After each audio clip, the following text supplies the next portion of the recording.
Yeah, just you've been busy this morning. It's been Yeah, busy. it's been a busy morning for James, busy morning in general for the competitive fitness world. Early in January, we got the guys with NorCal Classic on with Savan this morning. You've already been on with Chase Ingram and James Hobart. And personally, on B.Friendly Fitness, we haven't done much in the last month or so, but we're firing up the channel again this week, hosting the Mode Classic. So we wanted to do just a quick show this morning. James, thanks for making about 20 minutes for us here. Yeah. Oh my gosh. I wish it could be more. There's so much to do. As you've seen, Brian, this is my first time doing something like this, and man, it's awesome. It's so cool. There's just so much to do and so many things in my mind that until those get done, I can't rest. Yeah, and I caught about the second half of that show with Chase and James once I finished up something else I was doing. But I think one of the things I've noticed this week, being here the last couple of days with you, helping to set up, that I think is a huge part of competitions in general, and this is a learning process for you, like you said, it's your first one, is all of the support that's required to do this. You know, you have gained a lot of support through your success in the sport as an athlete, but I think that a lot of the partners that have been with you for a while and a little bit more recently have really helped you to create the experience you want people on site, people who are watching online, and the athletes to have. So I wanted to just start by giving you a chance to talk about the sponsors for this competition, some of whom are your sponsors as well, and what they've been able to provide in terms of support leading into this. For sure. Yeah, you're definitely right. Saying it takes a village. There is so many people and conversations that had to be had to be able to even think about having this competition. Like, let alone executing, it's a different story. But just to entertain the thought took a lot of conversations. So, first off, I think we have 5 vendors that are going to be on site, and then we had about 10 different brands actually supporting from afar. So 5 that are going to be here supporting, and then 5 from afar that are supporting, helping with various different roles in the weekend. Our sponsors that are going to be there are my own sponsors, which are super cool. We got Nick Massey from Ice Age Meals cooking for the athletes and providing food. He's been providing food. He's already been cooking. Yeah, he's already been cooking for us the last 2 days. It's incredible. Yeah. He's been doing amazing. We're doing an awesome meal tonight, semi-formal attire. People are freaking out about what to wear, but just telling them to wear something they wouldn't wear to the gym. And then we got Jocko Fuel, who's bringing all the supplements, and they are going to be doing some awesome prizes and some cool workouts and activations through the weekend. We're going to announce something really cool today that we're doing Sunday morning, so stay tuned for that. We got Airwave providing all the athletes with their own mouthpieces, which is awesome because we have 80 athletes. So Airwave made a significant contribution to helping these athletes control their breathing. That's important because typical competitions, you have to share airwaves. Yeah. So, exactly. That's something that's only for Mode Classic, each one gets their own airwave. So see, James, you got it all figured out. I've shared them before. It's not a pleasant experience. So having your own is better. I bet. We got Element 26 providing a ton of podium packages, gear, knee sleeves, belts, discounts for all the athletes to their site. Adidas provided bags and so their backpacks / duffel bags and water bottles for all the athletes and a podium package. Then we got LRX doing all the shirts and for volunteers and the athletes, which look awesome. We got Thrival Muscle Recovery providing all the athletes with their own Thrival board, which is a $60 value. So all the athletes can walk away with a cool recovery tool. So and a healthy psoas. Yeah, dude, 100%. We'll see them all over the campus. And then we got Holy Balls snacks. My favorite protein bites. Going to be there serving the balls all weekend. And yeah, I know everyone will laugh. Serving balls. And then who am I forgetting here? I think that's everyone to this point. We also have 2 different body care physios there. My good friend Bo Sparks and my good friend Connor, they're both gonna have their own tables, treating the athletes, and then just Mode Campus. They partnered with me to make this possible. The Mode team. James, I had no idea of the extent of what Mode Campus is. Can you give like a 1-minute explanation of what's going on there for people who don't know? Totally. Yeah. So the Mode Campus is a place where people can come together to do anything and do it together. It's a networking space. There's gyms, there's studios for recording, there's business cubicles, there's cafeteria, there's everything you need to be able to do your work, your craft, and honestly just grow in the field you want to grow in. So it's a huge campus here in Liberty Lake, which is about 20 minutes from Spokane, Washington. And this has been my home for the last 2 years. I've been going to the gym here and just helping grow this place as a whole, but mostly the gym side. And it's just a place that I'm very fond of because I obviously won my first CrossFit Games in there, and I've had a lot of success training in there. And they honestly have been so supportive of my journey enough to let me use this whole facility for a weekend to run a competition. So honestly, Mode Campus. It's really cool. They got a school for the kids upstairs from what I've been able to see, and just in the facilities that we've been in, healthy eating options available as well. They got a pretty competitive, I think, AAU basketball team that was coming in there to train. That's actually heading out to Phoenix for a game. They got jiu-jitsu classes going on. It's just constantly, there's people cycling through, and there's people that are spending their whole days there. I had no idea how impressive of a facility that was. Yeah, it's hard to describe to people because, like, yeah, when I tell people, like, yeah, you can do anything there, I really mean that. Like, there's a whole school above that K through 12 go there. I get to interact with all the kids on a daily. They're all really smart. It's an academy, so they get to this enhanced learning. We discovered the ceramics room the other day. Yeah, there's a new barbershop. We saw a new athlete lounge that all the athletes are going to have access to. And this is Luke. He's the owner of the building. And, he's the one with this vision that created this. And it's pretty dang cool. So that space is where we're doing the dinner tonight, too, that you just showed. That space behind Luke. And, just a ton of people, like you said, involved in getting this up and going. For the athletes, they had to go through a qualifier. They did have a registration fee, but you also told me that, there was a lot of thought put into what are they getting out of this. I saw some of the volunteers making those bags for everyone yesterday. And I think that that's something that your experience as an athlete is, that you've built upon that when you show up to a competition, you can feel like you're really cared for by the competition that's there. And that's something that is clear that you and your partners have made a priority. Yeah, for sure. I want athletes to be treated as professionals, no matter what level they're at. I think anyone that shows up on a competition floor takes this seriously enough to want to showcase their gift and their hard work. And, I admire that. And to me, I'm like, if this can be one of the biggest and coolest competitions in the area, because a lot of athletes can't afford to go travel to a Wodapalooza or can't afford to go to these really cool destination hotspots for competitions. And a lot of the locals have told me around here that they wish they had something like that. So, this was also made with them in mind, to just have a really cool place for them to feel professionalized, feel like they have a place to show their hard work and give their training a meaning. Well, the Pacific Northwest hasn't had a major competition that way since, was it Can West was the last one? Don't bring it up. It's a source. I know because James still, yeah.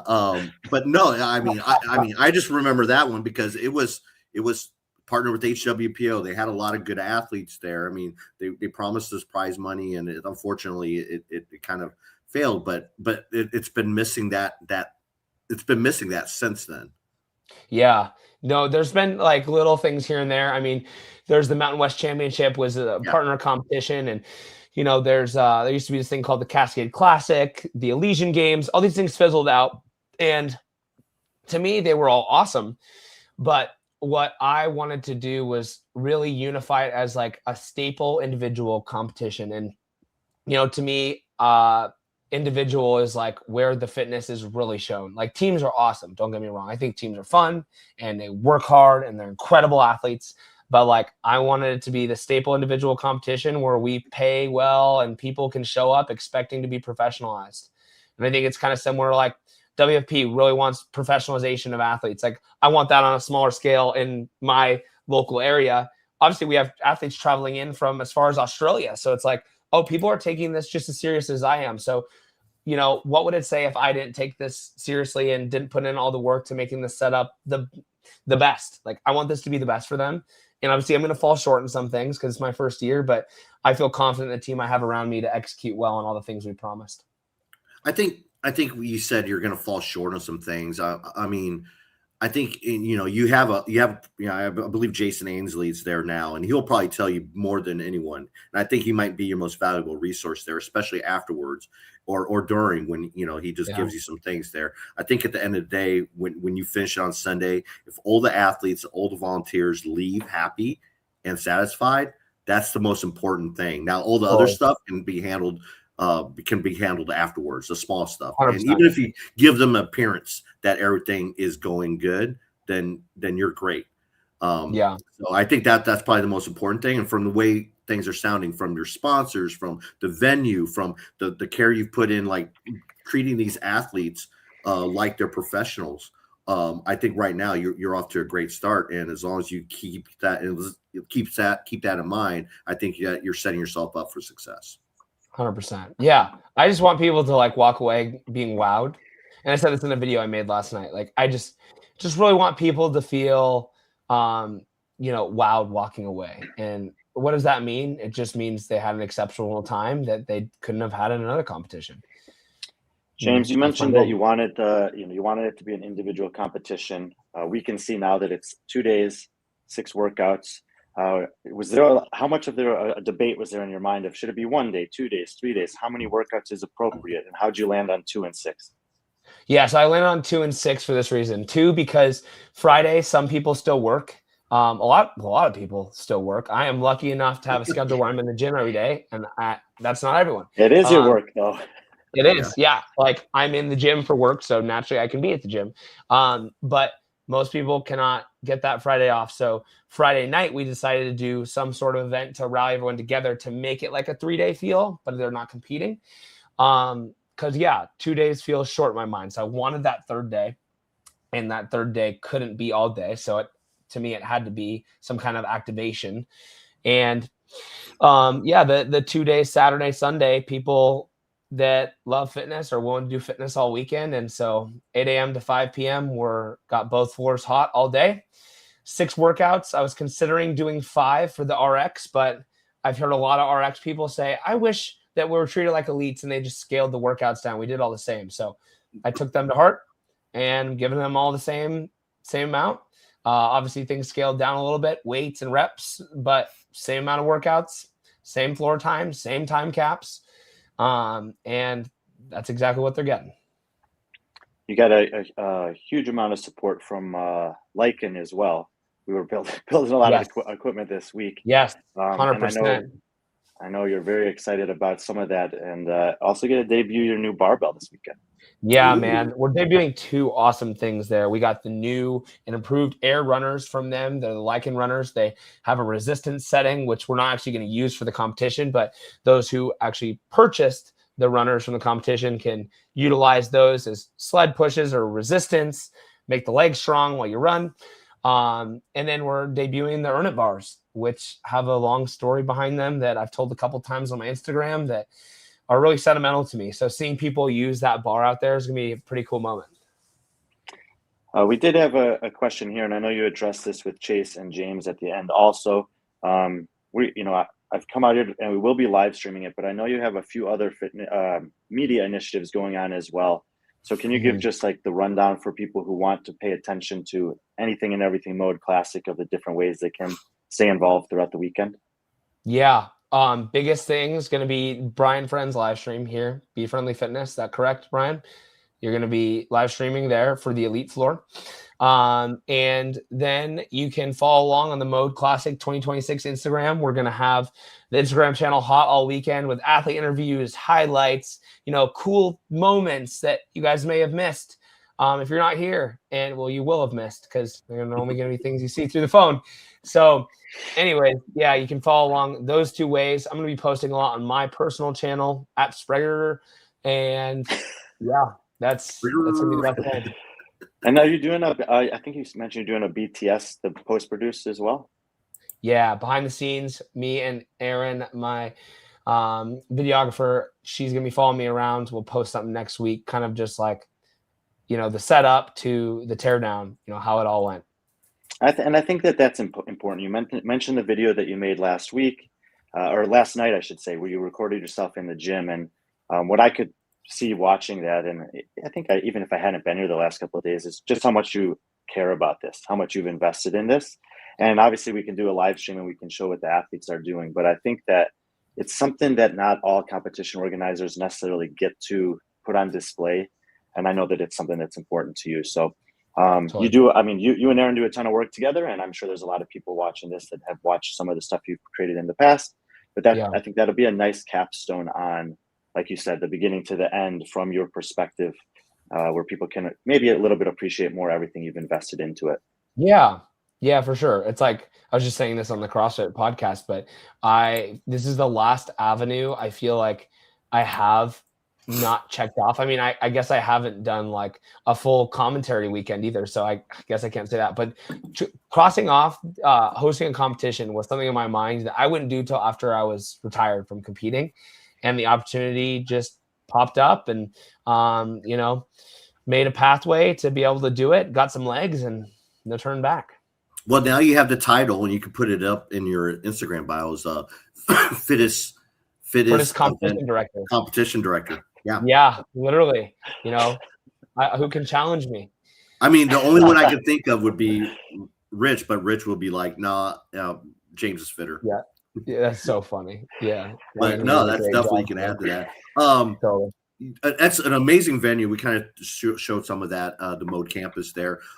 There is an opportunity for people to come and watch live. Brian's mentioned something that it's almost cleared, almost close to being a sellout. Yeah, we're getting real close. I mean, right now we've sold about 330. We'll have 330 people in the building. We haven't sold that because we have volunteers and athletes and other various vendors that add into that number. But looks like we're probably gonna end up having around 400 people in the space, which is a huge win to me. Yeah, and Patrick, you got Patrick, a last question or two for James before we let him go. Yeah, James. I guess let's talk about you right now. I mean, obviously you're in full mode going into this competition, doing everything as competition director. You're coming off an amazing 2025 season. You just did a competition, less than a month ago, winning WFP. So you're the WFP world champion. How has the training been, with all these factors involved?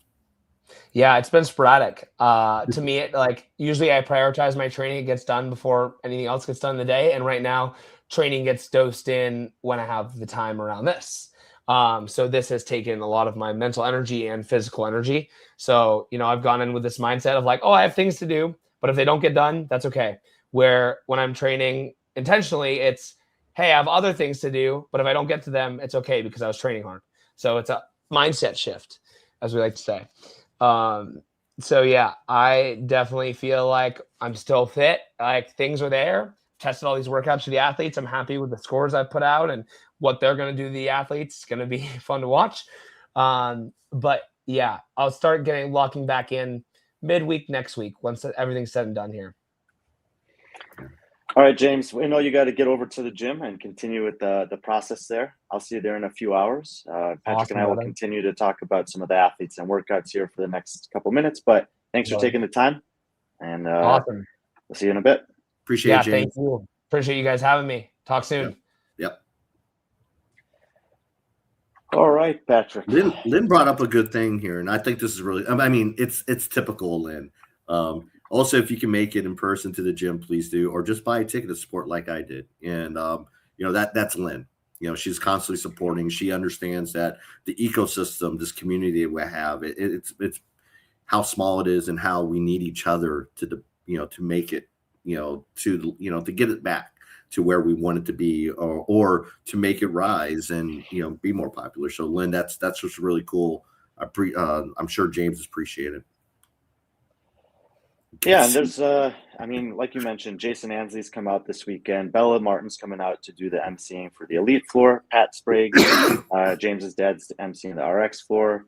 Obviously, I'll be there doing the live stream. Tudor Magda's in town. Cole Sager's going to stop by. I'm trying to get Katrin to come out. So there's going to be some cool people hanging around in addition to everything else going on as well. Yeah, when he told me, when he first mentioned this, and I talked to him in Copenhagen about it a little bit more, it's like, I'm excited for him. You can tell how excited he is.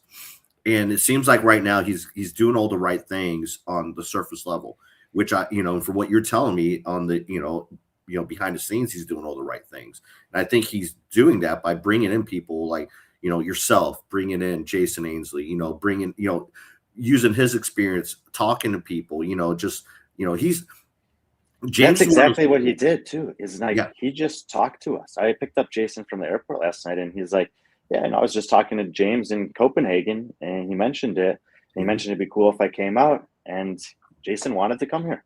He wanted to come and support someone who's doing something. And Jason recognizes what it takes to do something like this, and he also knows, from running these competitions, especially WFP this year, the investment from the athletes to be as good as James is at competing in the sport.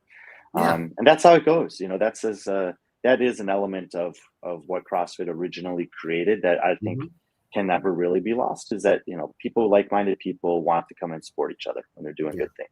So the possibilities of this growing, I mean, he talks about, it's only been, I believe he said he's only put like maybe 3 or 4 months of like real work into it. And we know, like, and Jason will be the first one. It's like, it takes a year at least, and that's just to maintain something you already have, but to plan something like that and then maintain it. But he definitely has, and it looks like with the facility, the support, I can see this becoming something bigger than it is. And I mean, and we're going to look over the field, and it's, you look at the field, and it's up there in terms of the competitors there. It's up there with I'd say maybe like like in terms of the athletes there in the elite division that can rival something like, a Monster Games or a well, that depends on, I guess that depends on the total size of athletes he wants to host. But let's look at the athletes that have, all these athletes did the qualifier. There was the only way to get into the competition. There are no invites. There was an elite and an RX path that you could go through to get in there. And there's going to be 4 total divisions: male and female, RX and elite. As James mentioned, I'll be streaming the elite division. What do we have up here first? We have the elite male. These are in alphabetical order. And there's this group of athletes is, I think he said it's from 16 to either 38 or 43 or something years old. It's a crazy range of men in this field. But if you go up to the top, let's start at the top. We got Adam McAdams there. A lot of people on the West Coast know him. Semifinals caliber guy. Anton Foss has competed for a while. James mentioned that there's a guy from Australia coming, and there he is, Cameron Gray. I will believe it when I see it. But if Cameron Gray is actually coming here, I'm very much looking forward to talking to him.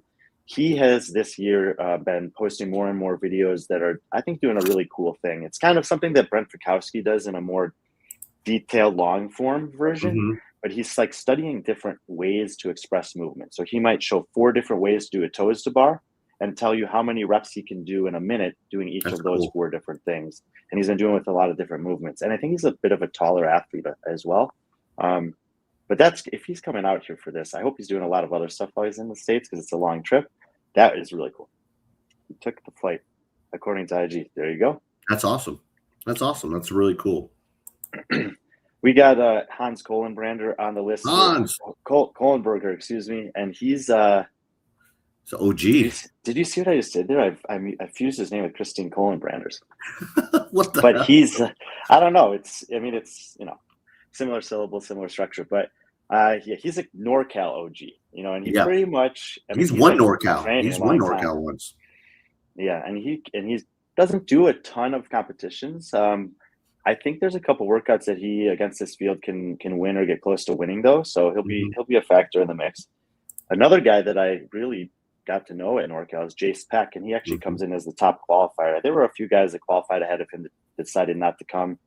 But Jace, 10th place at NorCal. I think he might have had a 10th at Syndicate. Did he go out to Syndicate or something like that? Or maybe it was Crash Crucible. Yeah. That's right. So he's been putting up some good performances. I would say he's one of the top podium contenders in this field. Yeah. He looked really good in some events at Crash, and we know how, and we've seen his name for a while. I think him winning the qualifier, he has to be amongst one of the favorites. Jordan Bailey's an interesting guy. I'm looking forward to asking Jordan this because I cannot keep track of how many competitions he's done this year. I saw him at Monster Games. He podiumed there in, I'm not sure what, I think it was the RX division maybe. He seems to, I think he might have, not necessarily of any level, he might have more podiums than anyone in competitive fitness this year. Well, he competes in so many local comps. Just based off of Competition Corner, he's done first at Driftless CrossFit Winter Throwdown, and that was December 13th. He did the Gym Reapers Wadapalooza Online Challenge and Qualifier, the Mode Classic qualifiers, Fittest of the Coast qualifiers, Fittest Experience qualifiers, October Fit at Wisco Fit in October, Pumpkin Smash Classic individual online qualifier, first form Monster Games champion. He obviously won first form, Tampa Bay Games World Fitness Tour Challenger qualifier. I mean, and that's just going back to March. In everything, dude. Yeah, that's just going back to March. So, and he's he usually also wears like basketball jerseys or something like that when he competes. Yep. He's a very, very cool guy. Yeah, he's really cool. Josh Felix, we saw a little bit of him at WFP this year. We get to see a little bit more of him. Maddox Metcalf, 16 years old. He's the youngest guy in the field. Wow. I actually spent about 6 hours with him and James 2 days ago, helping to set up some equipment. He lives about 2 hours from here. This will be his first foray into the elite field, so he knows it's going to be a big task. I think that he's fairly good with the barbell, so that clean squat match workout might be very good. And I saw that James Sprague was talking with Hobart and Chase about the sumo deadlift high pulls, which is an interesting nuance in this competition. Maddox works with James, and they were working on that movement specifically the other day as well. So we'll look for him on the barbell cycling. Nicky Rogers, he's been getting around some competitions this year. And Tanner Stahl is an OG in the Northwest up here. So it's a great mixture of athletes. I think that if you're watching competitive fitness in the last couple of years, you'll know some of these names, but we'll definitely, even myself, will get to know them a lot more this weekend in this field. So it's kind of wide open on the men's side. Yeah, I mean, I know you sent me. Did you actually send me like your picks? No, I didn't. But it's a difficult one for me to choose. I feel like Jace and Adam McAdams are guys that I could see filtering towards the top of this. I think Jordan Bailey's like maybe a top 5. I don't know if he can podium. I'm not sure where Cam Gray will fall in the mix. I'm excited to see how he does against another field that he's probably not, he's other than online competitions, he's probably never competed against. Yeah. But yeah, those are some of the guys that jump out as likely podium threats. Yeah. Well, looking forward to seeing that. We'll switch over to female, where there are a lot of familiar names here. So I would say in this field, and we'll go through it, that there's probably 5 names that most of you will, or maybe 6 names that most of you will recognize. So we'll just go down the list there.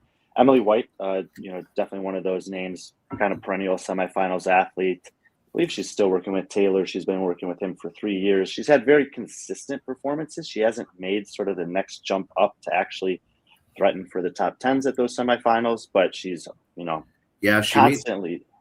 She made a hell of a run at the the CrossFit semifinal they had there in California. What was that, 2023? Well, she started by running very, very well in that opening workout, and she kind of drifted back towards where she kind of has been finishing for the last few years at the semifinal level. But I think in this field, she's going to have some big performances, and she maybe finish 5th, 6th, something like that. But Elsie Larson, I shouldn't have skipped over right ahead of her. She's one of at least 3, depending on how you qualify, young female athletes in this field that definitely has podium threatening potential. Elsie's very good with a barbell. There's a couple of workouts that she'll be able to flex that skill on, and it'd be interesting to see how she's grown in the last couple months since I think the last time I saw her compete was at Metcon Rush. Grace Lochner, spoke to her yesterday. it's so funny. Like she lives 20 minutes or something from me in Wisconsin, but I've never seen her there. And she's out here. Her parents are out here. I talked to them for a while last night. She told me she hasn't competed since Syndicate. And she's been very intentional about trying to shore up some of the stuff that she's constantly taking hits on, which is the strength elements. And she's, looking forward to seeing what the last 7 months of work have done at this competition. She's using it as a little benchmark after doing something that a lot of athletes of her level. So you're talking about an athlete who can get to a semifinal. I think that a lot of those athletes know that this would be a good thing to do, but it's a lot more difficult to do it than to know that you should do it, is to actually take half a year and focus on a type of training that's different than what you feel like you should be doing, to actually see tangible improvement in a discipline that's holding you back. I think she works with Coach Dom, and he's coming out here this weekend as well. So I'm really looking forward, especially after talking to her, to see, we're used to seeing her do good on the long endurance stuff. Let's see how she does on some of these, squatting and box jumps, squat, snatch, squat, clean, like 8 to 10 minute time domain workouts. Yeah. And I mean, you brought up like Coach Dom. I think James, again, part of being an event organizer, competition director, is utilizing your relationships. And he has a very good relationship with Dom. Obviously, when Dom was at Brute, he was, I guess then Dom was kind of like the weightlifting coach for his. But he's always had a really good relationship with the Mayhem family too. It's like whenever he's in the area, he'll stop in there, spend a weekend, which makes sense because a lot of his values fall in line with the Mayhem values as well. And I think he's made a lot of friends, especially like Grace. He's known Grace, I believe, since she was a teen competitor. And he's maintained a really good relationship with her. And also Dom, and that's helped bring some of these athletes like the Larsons, and we'll see later on like the Miley Wade and some of these other Jessica Androsic. She was a brute athlete that went to Mayhem when Dom went to Cookeville. He's using those relationships and giving people that he knows are talented an opportunity. And I think it's for someone like Grace, who's been very intentional on what she does in terms of an athlete. I think this is a perfect way for her to start the 2026 calendar year, especially after you said taking like 6 months off of competitions. You mentioned Jessica Androsic. She will win at least one workout this weekend. I think that the strict handstand box jump.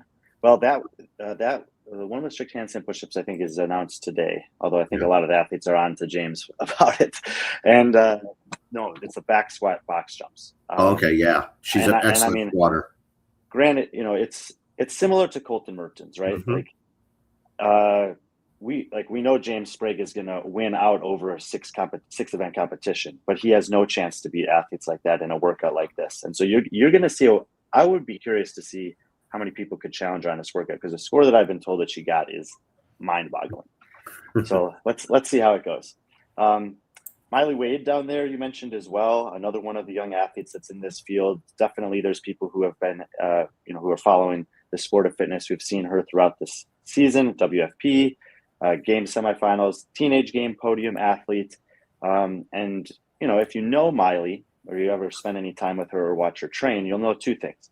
She is a super kind, sweet, young athlete girl. And when it's game time, she's a killer. She's a killer.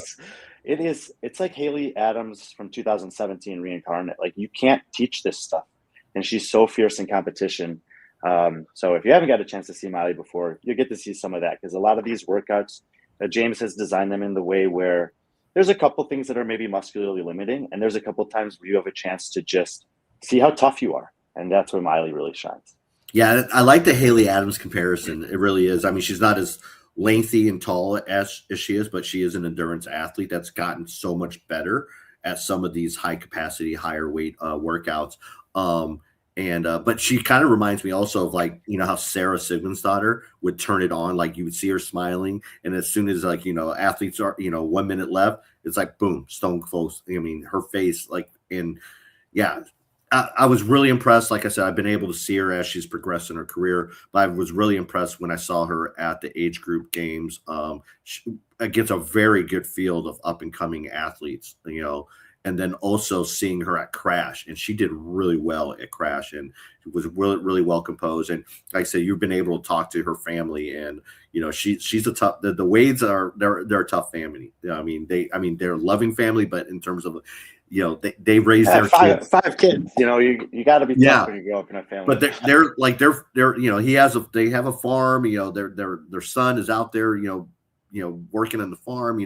Delaney is a D1 soccer player. Used to be a CrossFit athlete as well.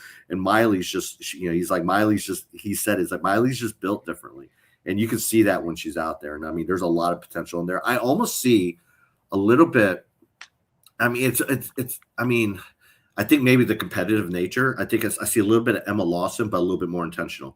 They're different athletes. Like, Emma's become a really great endurance athlete, whereas Miley already has that. I think I see a lot of just the way they compete, and I think. I mean, we're mentioning, we're at 17 years old, we're mentioning her in the same sentences as some of the best 17-year-old athletes we've ever seen on the women's side. You could throw the Emma Carries and Emma O'Briens into the mix there.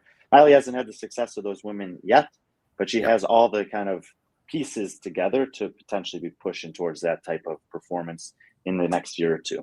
Yeah. The last athlete on this list that everyone will definitely know is Trista Smith.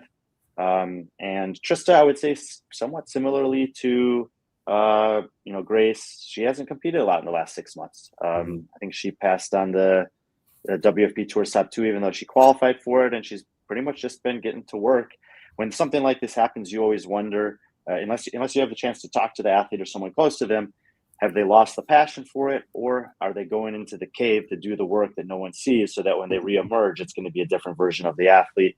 From what I've been told, it's the latter. And the Trista is coming into this very fit, despite all the things they said about everyone else in the field. From what I know her top end potential to be, and what I understand that she's been doing, I would consider her the favorite for this one.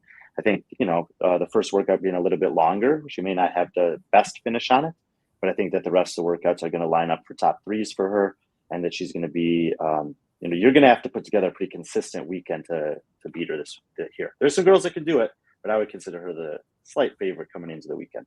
Yeah, I would put her and Miley, and I definitely put them at like 1 and 2, either or. Like I said, I don't know exactly what older programming is like, but again, Trista competed at Crash. I was able to talk to her dad too. If you get a chance to talk to him, he's a really cool guy. You can't miss him.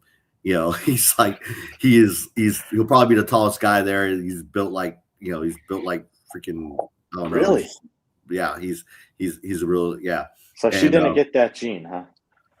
Well, she did get he did pass on the Olympic lifting gene. That's why she's such a good Olympic lifter. I think it's because he's a tall Olympic lifter.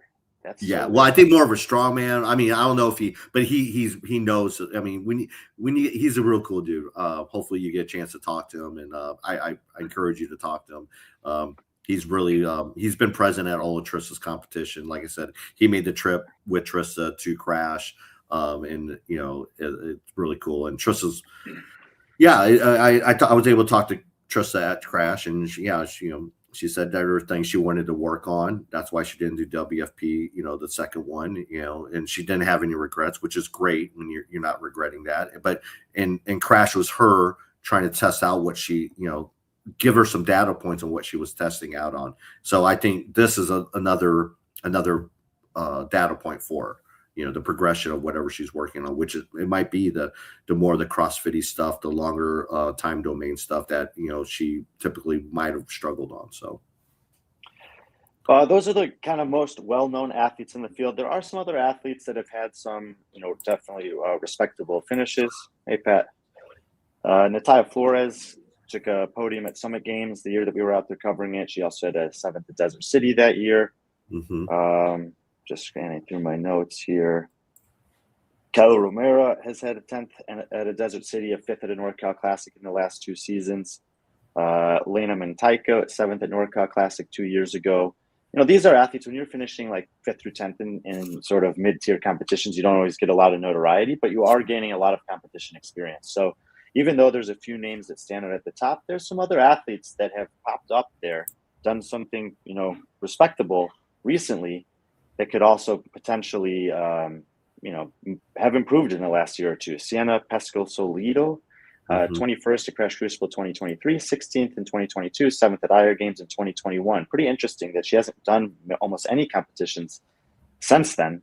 It's been 2 years, so I'm curious to see how she, re-enters into the mix.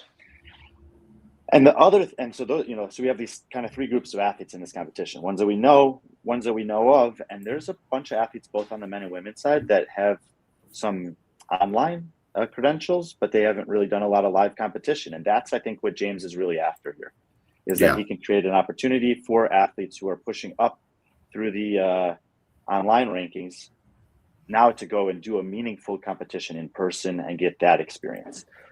So undoubtedly throughout the weekend, we will have new names to talk about. It's also only heats of 5.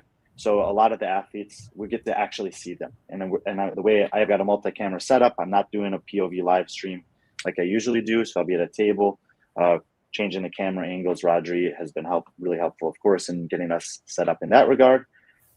So we should have a good opportunity to actually get to see and learn about some of these new faces and names. Yeah, I mean, it's really cool because, like, I think it's been a minute that I've been to a local competition held like at an affiliate, but I know it's not really an affiliate because it's at this like campus complex.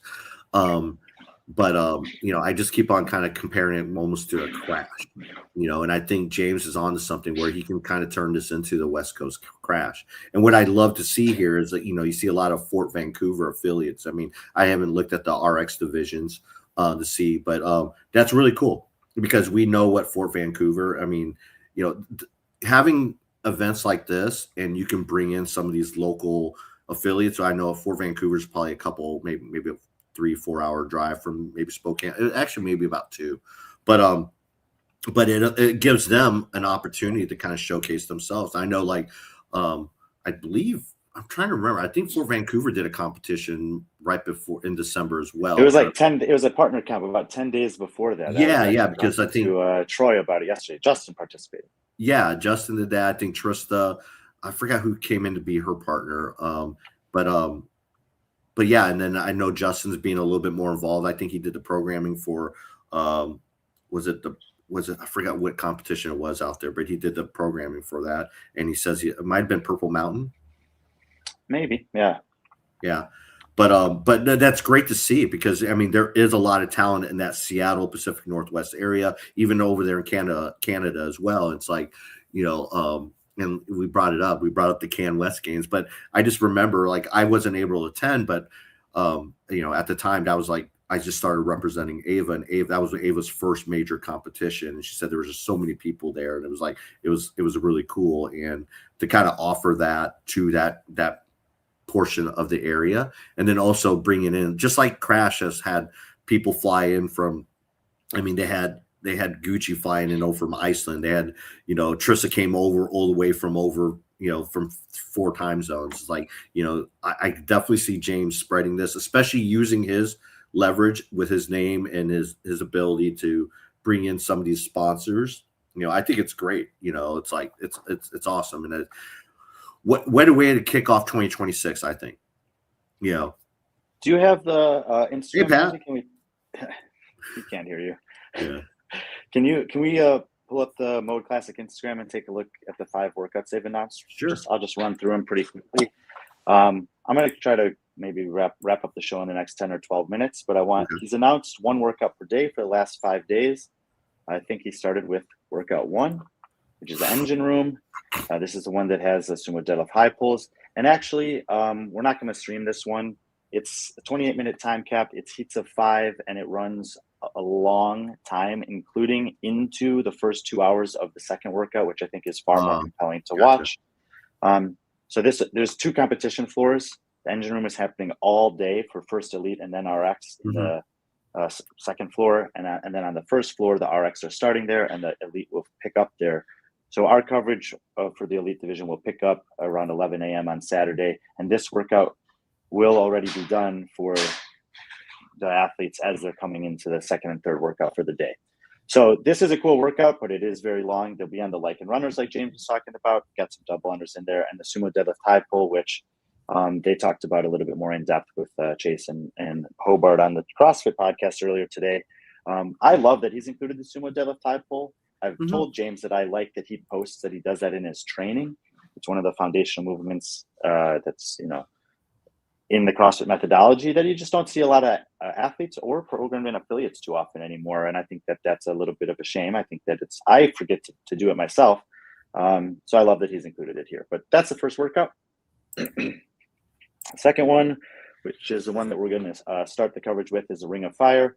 So they got a back and forth between some dumbbell thrusters and ring muscle ups. And then you got the remaining time to do dual dumbbell box step overs. I was talking to James, and I'm talking about serious competitions, like the best competitions in the world. I don't think he's ever lost a box step over workout.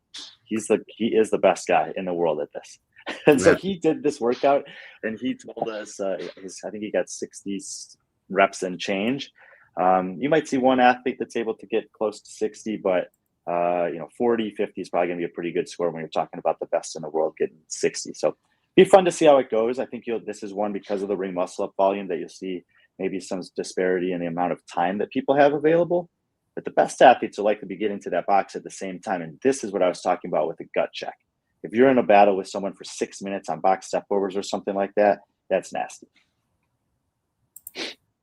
The last workout of the first day is going to be one that I also was referring to earlier today with the back squats and the box jumps. So you think about the running, step overs, and now back squats and box jumps in day one. The legs are definitely going to be feeling it. This is a clever little way to have a workout. It's a 4-minute AMRAP. You rest 1 minute and you start it again.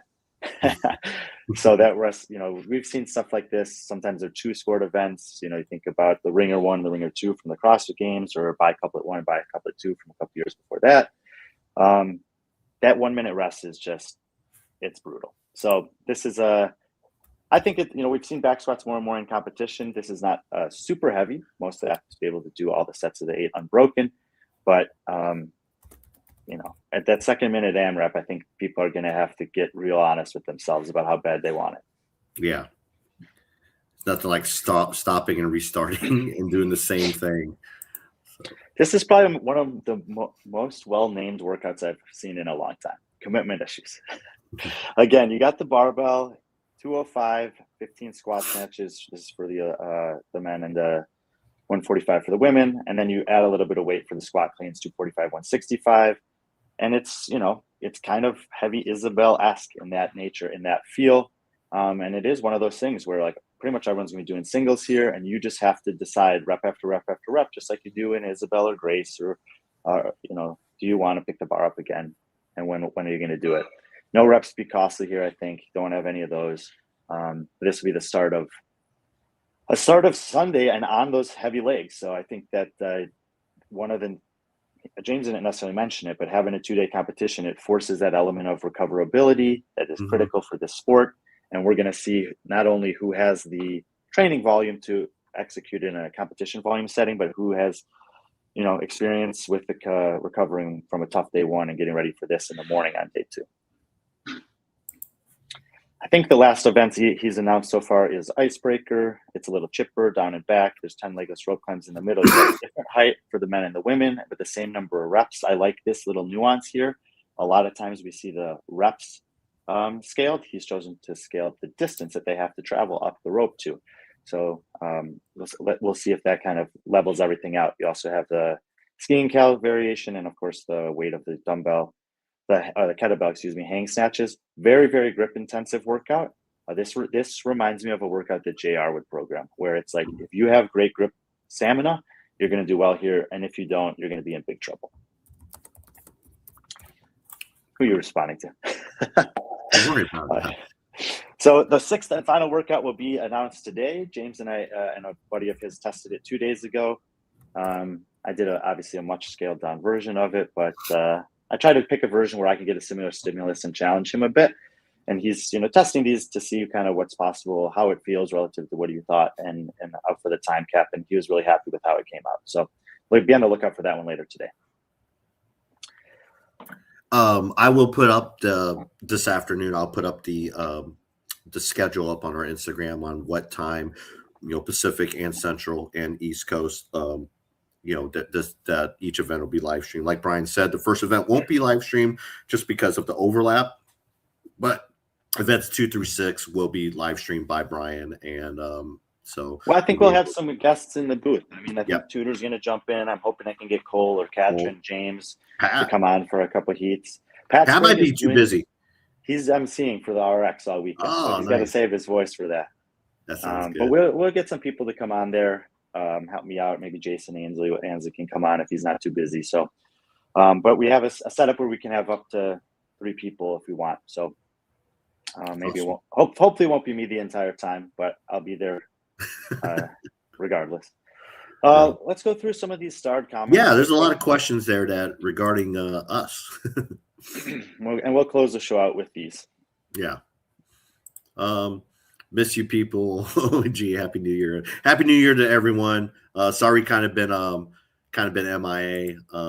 By the way, amazing. Oh, I already did that one. Yeah, a lot of people are wondering where we've been the last couple of weeks. We've just been busy. Obviously, Brian took off second week in December to go to Lithuania to cover the IF3. And then I followed him a week later. I ended up at London, then Copenhagen, then we're at WFP. And then since we've been back, just spending time, recharging the batteries. I've been kind of get back in the hang of things with my job here, with the Army and stuff, and also with my photography business. And Brian's been kind of just spending a lot of time with his family, especially during the holidays. Opportunity for him to see his dad, his brother.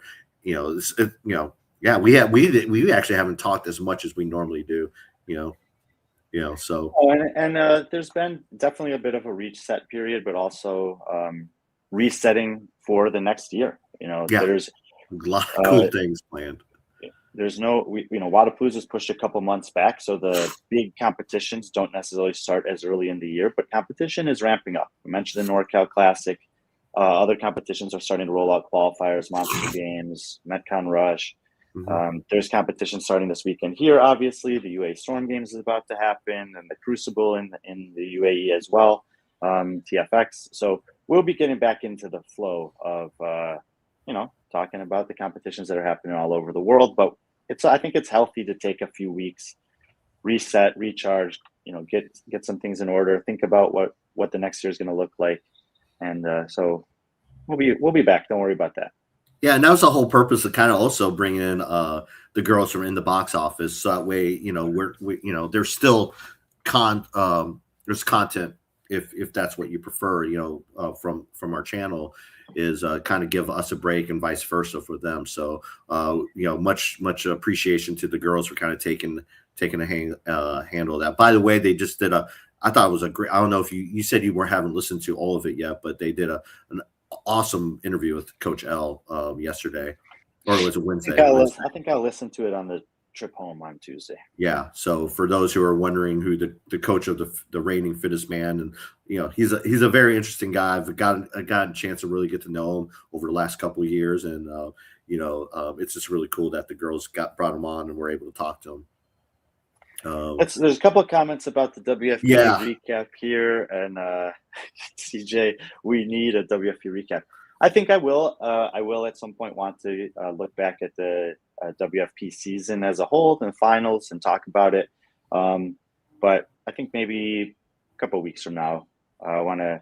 There's a lot that's going on, and but I think it's perfectly understandable that we didn't do one. I do want to do one, I think, later this month. Yeah, I wouldn't mind doing that. Just kind of recapping the whole season. Maybe bring an athlete or a coach on, kind of, also get their thoughts on it as well. Maybe we'll do something like that. Just kind of recharging. The T-Bird. Not purposely. There was some intent behind it. Like I said, after Copenhagen, I went to Barcelona. Just chilled, and then again, just trying to get back in, just back in a routine, because I know once March comes along, mid-March, it's going to get busy for us. And like I said, we have a lot of cool stuff planned, a lot of busy things coming up, starting mid-March and going all the way through, I guess it depends on, I mean, if the WFP season goes till December again, who knows? Maybe go all the way to December. So from March to December, we're going to be pretty busy. So we got to take advantage of this little lull when we get a chance. Yeah, I mean, we appreciate this, of course. Yeah, we love you guys too. And we have been. I've been having a lot of conversations, especially the last week since everyone's finished up with New Year's and stuff, planning out our season with B.Friendly Fitness, other opportunities that we might have, and just also obviously waiting to see exactly what's going to happen with the WFP, which is something that we're totally bought into and hoping to be a big part of again this year. So there's still some things falling into place, but like Patrick said, we're going to have the same kind of goal that we have been having since we started this, which is an average of one show a week with a primary focus on keeping you guys up to date on what's going on in the world of competitive fitness. It does seem like there's more and more and more and more stuff happening, and I've been pretty thoroughly trying to keep track of all of it, so that I can see where and when we can actually invest resources, but also keep account of the ones that we can't get out to or aren't going to physically be a part of. And then, we're always looking for opportunities to come and support competitions like this one by providing some windows into what's actually happening on site. And we'll be doing some of that this year as well.